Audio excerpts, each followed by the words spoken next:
Good morning students. आज class 12th के physics में हम लोग पढ़ेंगे यूनिट 1 स्थिर वैद्युत बल एवं क्षेत्र, इलेक्ट्रोस्टैटिक फोर्स एंड फील्ड।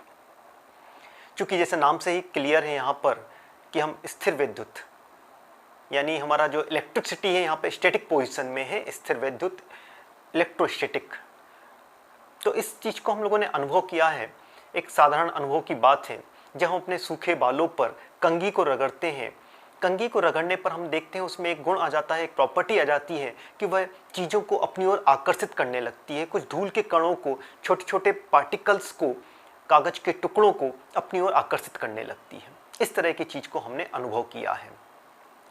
जो यूनान के एक साइंटिस्ट थे थेल्स, ग्रीस के एक साइंटिस्ट थे थेल्स, उन्होंने इस चीज़ को सबसे पहले जब पाया था, इस प्रॉपर्टी को देखा था, उन्होंने एम्बर एक सब्सटेंस से उसमें इस प्रकार की प्रॉपर्टी को देखा।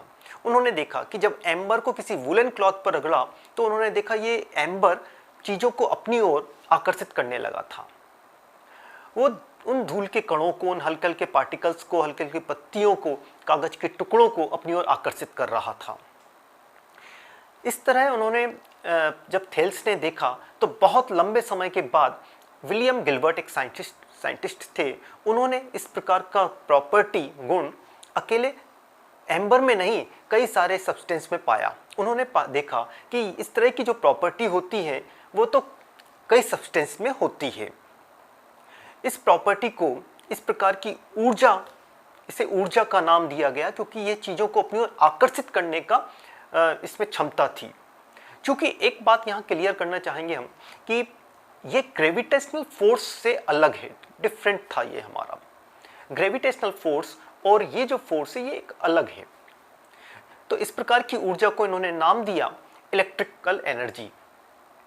क्योंकि यहाँ पर इलेक्ट्रिकल एनर्जी कहने के पीछे कारण ये था कि जो एम्बर जो सब्सटेंस था, इसको ग्रीक में वहाँ पर उसको सब्सटेंस को इलेक्ट्रम कहा जाता था, तो उसी के आधार पर यहाँ पर नाम रखा गया इलेक्ट्रिसिटी। जो इस तरह की प्रॉपर्टी हम लोगों को देखने को मिली, जो चीज़ों को अपनी ओर आकर्षित कर रही थी, इसको हम लोगों ने नाम दे दिया इलेक्ट्रिसिटी, विद्युत ऊर्जा। चूंकि ये विद्युत ऊर्जा क्यों आई इसी सब्सटेंस में, इसके पीछे कारण ये था कि जब हम उस चीज़ को रगड़ते हैं तो वह उसमें एक प्रॉपर्टी आया चीज़ों को अपनी ओर आकर्षित करने का। तो इस प्रकार की स्थिति को हमने बोला कि वह पार्टिकल जो था वो चार्ज हो गया है, विद्युन्मय हो गया है, इलेक्ट्रिफाइड हो गया है।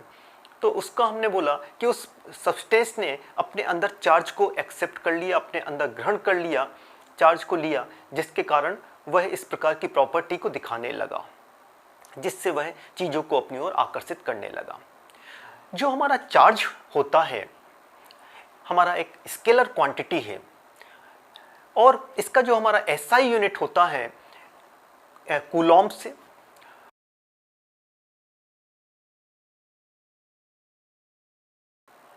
यहाँ जब हम लोगों ने इसका अपना इसके बारे में जब अध्ययन किया हमने कि भाई इस तरह की जो प्रॉपर्टी है, जो चार्ज आया, सब अलग अलग टाइप के सब्सटेंसेस को लिया, तो हमने ये पाया कि ये जो हमारे जो चार्ज होते हैं ये दो प्रकार के होते हैं। एक पॉजिटिव चार्ज होता है और नेगेटिव चार्ज होता है। इसको प्रैक्टिकली जब देखा गया, अलग अलग चीज़ों को रगड़ कर देखा गया, रब करके देखा, और इन्होंने देखा जब सेम प्रकार के चार्जेस हुए किसी सब्सटेंस में आते हैं तो वह एक दूसरे को रिपेल कर रहे थे, प्रतिकर्षित हो रहे थे। सेम प्रकार के चार्ज होने पर आपस में एक दूसरे को रिपेल कर रहे थे। वहीं जस्ट उल्टा, जब अनलाइक चार्जेस होते हैं, अपोजिट अलग अलग चार्जेस होते हैं, तब उस स्थिति में वह एक दूसरे को आकर्षित करने लगते हैं। तो इस तरह से यहाँ पे चार्ज को हम लोगों ने प्रैक्टिकली रूप में देखा कि चार्ज हमारा दो प्रकार का होगा, पॉजिटिव चार्ज और नेगेटिव चार्ज। हम लोगों ने यहाँ जब दो प्रकार के चार्जेस की बात की, फिर इसके बाद हमारा अगला पार्ट आता है कि यह चार्ज आखिर क्यों आया होगा। तो इसके लिए हम लोग बात करते हैं कि चूंकि हर एक जो सब्सटेंस होता है, हर एक पदार्थ होता है, वो हमारा एटम से मिलकर बना हुआ होता है, और जो एटम होता है उसका अंदर का जो स्ट्रक्चर है, न्यूक्लियस के अंदर हमारा न्यूट्रॉन होता है और प्रोटॉन होते हैं। प्रोटॉन्स और न्यूट्रॉन न्यूक्लियस के अंदर होते हैं। न्यूक्लियस के बाहर इलेक्ट्रॉन्स मूव करते हैं, अपने ऑर्बिट में, अपनी कक्षाओं में चक्कर लगाते रहते हैं। जो न्यूक्लियस के जितने ज़्यादा जो करीब होते हैं इलेक्ट्रॉन्स, वो उतने ही मजबूत बलों से, उतनी अधिक बाउंडिंग के साथ उस न्यूक्लियस से बंधे हुए होते हैं। उनकी बाउंडिंग काफ़ी स्ट्रांग होती है। लेकिन जो दूर ऑर्बिट में चले जाते हैं इलेक्ट्रॉन्स, वह कमज़ोर बलों से बंधे हुए होते हैं, उनकी बाउंडिंग उतनी वीक होती है। जब हम किसी चीज़ को रगड़ते हैं, रगड़ने के कारण वो इलेक्ट्रॉन जो बाहर दूर था, वह इलेक्ट्रॉन एनर्जी पाकर वहाँ से चला जाता है, जिसके कारण चूँकि जो हमारा प्रोटॉन और इलेक्ट्रॉन दोनों हमारे अलग अलग चार्ज होते हैं। एक प्रोटॉन हमारा पॉजिटिव चार्ज होता है, इलेक्ट्रॉन हमारा नेगेटिव चार्ज होता है। और हमारा एक एटम के अंदर की कहानी तो ये होती है कि जितने पॉजिटिव चार्ज होते हैं उतने ही हमारे नेगेटिव चार्ज होते हैं। और इस तरह से पॉजिटिव और नेगेटिव की संख्या जब बराबर होती है तो वह एटम जो होता है वो हमारा न्यूट्रल हो जाता है। लेकिन जब आप उसको सब्सटेंस को रगड़ते हो, रगड़ने के कारण जब एनर्जी पाकर जो बाहरी इलेक्ट्रॉन था वो एनर्जी पाकर उस बाउंडिंग से छूट जाता है और बाहर निकल जाता है। ऐसी स्थिति में एक इलेक्ट्रॉन की कमी के कारण उस एटम में पॉजिटिव चार्ज बढ़ जाता है। तो वह जो एटम जो होगा जिससे एक इलेक्ट्रॉन मूव कर गया है, वह हमारा पॉजिटिव की तरह बिहेव करने लगता है। सेम इसी प्रकार से यदि कोई सब्सटेंस एक इलेक्ट्रॉन ले लेता है तो वह हमारा उसमें हमारी एक इलेक्ट्रॉन की अधिकता हो जाती है और पॉजिटिव हमारा वहाँ कम हो जाता है, प्रोटॉन्स की संख्या कम हो जाती है। तो इस तरह से वह वाला पार्टिकल जो होगा, जो सब्सटेंस होगा, वह हमारा नेगेटिव बिहेव करने लगता है। तो जो हमारी मॉलिक्यूलर थ्योरी बताती है कि हमारा जो बाहरी ऑर्बिट के जो इलेक्ट्रॉन्स मूव कर जाते हैं, जो कमज़ोर बलों से बंधे हुए होते हैं, वह छोटी सी एनर्जी पाते हैं, थोड़ी सी एनर्जी पाते हैं और अपने उस ऑर्बिट को छोड़ के चले जाते हैं, जिसके कारण क्या होता है, उस सब्सटेंस पर, उस पदार्थ पर, उस एटम के ऊपर चार्ज आ जाता है। तो यहाँ हम लोगों ने ये देखा कि किस प्रकार से किसी पदार्थ में, किसी सब्सटेंस में चार्ज आता है। हम लोग इसमें और आगे भी बात करते हैं। चार्जेस को किसी भी सब्सटेंस में से चार्ज का जो फ्लो होता है उसके आधार पर 3 भागों में डिवाइड किया गया है। पहले होता है हमारा फर्स्ट होता है कंडक्टर, चालक, जिनमें आवेश चार्ज का फ्लो आसानी से होता है, वो हमारे कंडक्टर कहलाते हैं, अच्छे कंडक्टर माने जाते हैं।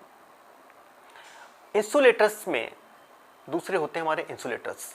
इंसुलेटर्स में वही हमारा जो आवेश का फ्लो नहीं हो पाता, आसानी से उनका फ्लो नहीं हो सकता, तो ऐसे हमारे इंसुलेटर्स होते हैं जिनमें हमारा चार्ज फ्लो नहीं कर पाता, तो ये हमारे होते हैं इंसुलेटर्स।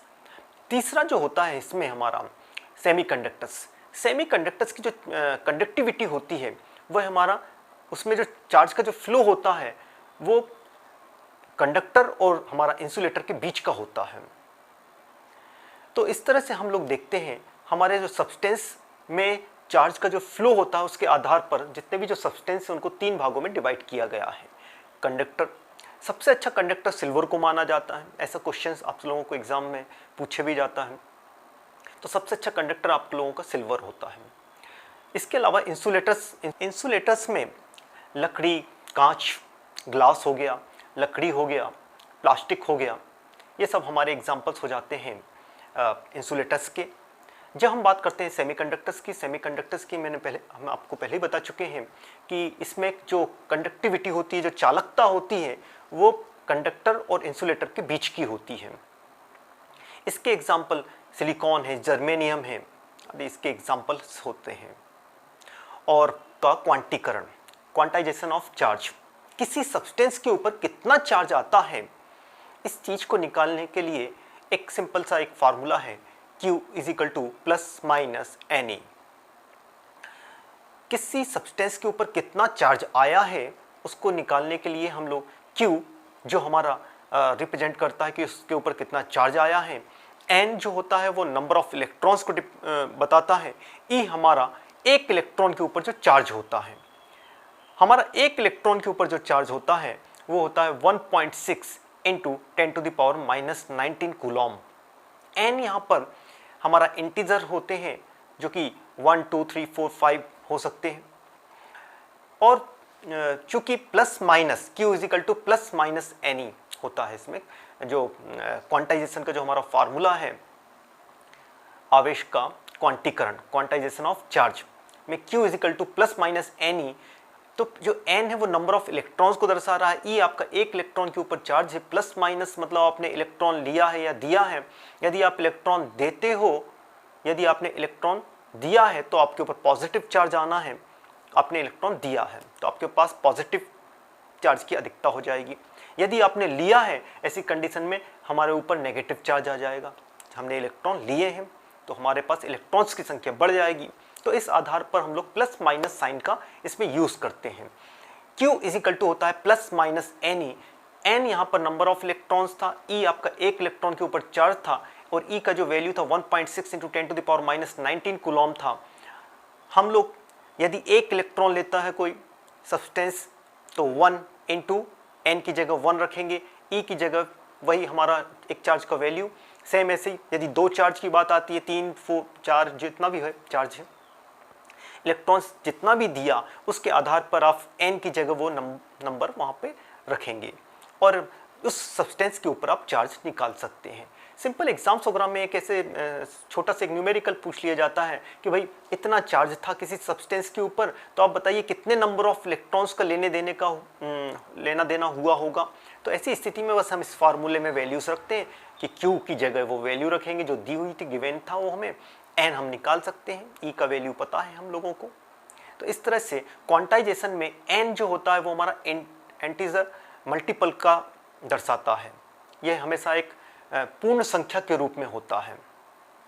तो ये क्वांटीकरण का सिद्धांत था, Q is equal two plus minus. आवेशों की योज्यता, एडिटिविटी ऑफ चार्जेस, जब हम इसकी बात करते हैं कि किसी सब्सटेंस के ऊपर ऐसे अलग अलग ऐसे चार्जेस फैले हुए हैं तो हमें ये बताना है कि नेट चार्ज कितना होगा।